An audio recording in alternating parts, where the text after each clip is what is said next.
در این ماه شبی است که خداوند آن را شب قدر خوانده و درباره آن میگوید لیلة القدر خیر من الف شهر. چرا این شب را شب قدر نامیدند؟ چی فضیلت دارد؟ علامت‌های این شب چیست؟ و کدام عملها را بنده باید در این شب انجام دهد؟ در این برنامه انشاءالله اطراف این موضوعات سخن میگوییم. اهل علم در تفسیر نامگذاری این شب به شب قدر اختلاف دارند و بسیاری ها میگویند که این از سبب بزرگی از چنین نامگذاری شده، زیرا در این شب قرآن نازل شده و ملائک با سرداری جبرائیل علیه السلام در این شب فرود می آیند و در این شب برکت و مغفرت و رحمت الهی نازل می شود. شب قدر شبی بزرگی است که هر کی آن را دریافت مرتبه بزرگی را نایل می گردد. شب قدر شبی است که در آن ازدحام ملائک است. شب قدر شبی است که در آن شب تقدیرهای یک ساله ما از آسمان به زمین فرود می آید. این شب چی فضیلت دارد؟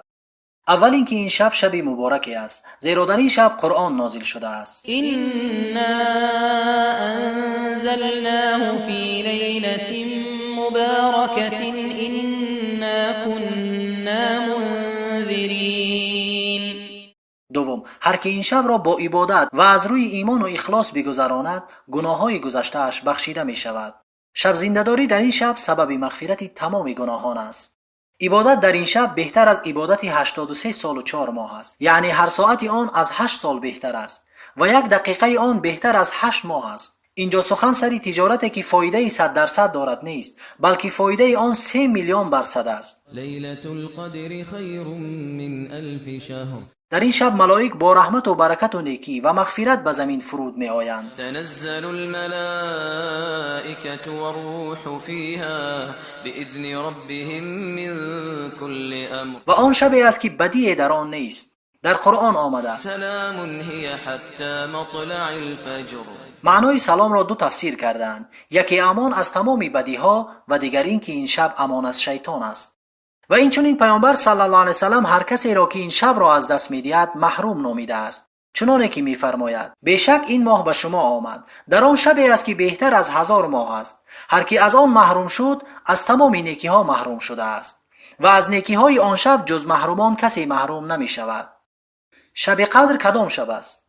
موافق حدیث پیامبر صلی الله علیه وسلم آن را در دهه آخری ماه رمضان باید جست. اینچنین در حدیث‌های دیگری آمده که آن را در روزهای طاق دهه اخیر باید جست. اینچنین روایتی است که آن شب انتقال می‌یابد از شب 21 به 23 و 25 و به اتفاق جمهور علما این شب شب 27 رمضان است. چگونه ای که در حدیث ابی بن کعب و ابن عمر و اینچنین در حدیثی که به قول محققان نزد بخاری صحیح است از ابن عباس روایت است که مردی نزد پیامبر صلی الله علیه وسلم آمده گفت: ای پیامبری خدا، من مردی پیرانسالی هستم و شب زنده‌داری برای من مشقت می آورد. مرا به شب امر کن تا شاید خداوند آن شب را به شب قدر راست کناند. پیامبر صلی الله علیه وسلم فرمود: روز هفتم را شب زنده‌داری کن، یعنی روز هفتم دهه اخیر که آن شب 27 است. علامت‌های این شب کدام است؟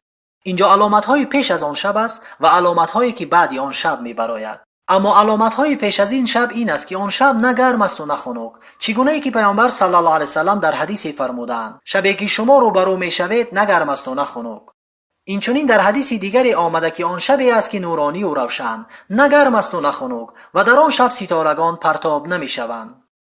اما علامت‌هایی که بعد این شب میبرایند چگونه ای که در حدیث‌های صحیح آمده که پیامبر صلی الله علیه وسلم فرمودند: صبح شب قدر آفتاب در حال میبراید که شعاع ندارد و مثل کرسانی است و برآمدنش نیز ضعیف و سست است. اهل علم میگویند این از سبب بسیاری فرشتگان است که با بالها و جسمهای نازکشان آن را پوشانیده‌اند.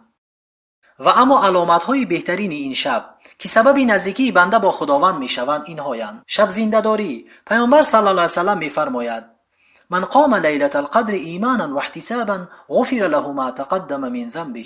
هر کی شب قدر را با ایمان و اخلاص شب زنده‌داری میکند گناههای گذشته اش بخشیده میشود. دعا کردن. در صحیح ترمذی از عایشه رضی الله عنها روایت است که گفت: ای رسول خدا، اگر شب قدر را دریابم در آن شب چی بگویم؟ گفت: بگو اللهم انک عفو کریم تحب العفو فاعف عنی. خداوندا تو عفو کننده سخی هستی و عفو را دوست می‌داری، پس مرا عفو کن.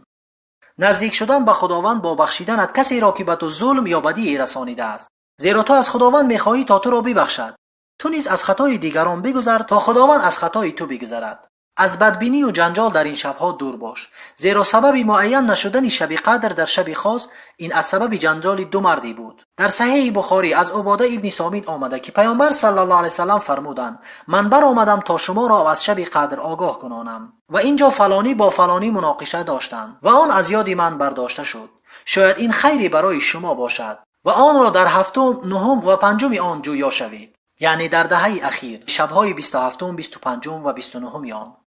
در ذکر و تلاوت قرآن و دادن صدقه و در انجام سنت ها و فریضه ها حریص باش. در صحیح بخاری و مسلم از عایشه رضی الله عنها روایت است که فرمود کان النبی صلی الله علیه وسلم اذا دخل العشر شد مئذره، یعنی هرگاه دهه اخیر می درآمد پیامبر صلی الله علیه وسلم میانش را محکم میبست. زیر قول میانش را محکم میبست دو تفسیری آمده، یکی این که این کنایه از دور شدن پیامبر صلی الله علیه وسلم از همخوابگی با زنانش بود و قول دیگر این که کنایه از کوشش کردن پیامبر صلی الله علیه وسلم در طاعت و عبادت بود. و در بعضی روایت ها آمده که احیا لیله، یعنی تمام شب را با عبادت میگذرانیدند و ایقظ اهله و خانواده‌اش را برای عبادت بیدار میکردند. از خداوند میخواهم تا برای هر یکی ما این شبی بزرگ را نصیب گرداند و ما را از اجر و پاداش فراوانش بی نصیب نگرداند. در این شبهای بزرگ و اجابت دعا در حق ما دعایتان را دریغ ندارید. و صلی الله تعالی علی خیر خلقه محمد و علی آله و صحبه اجمعین.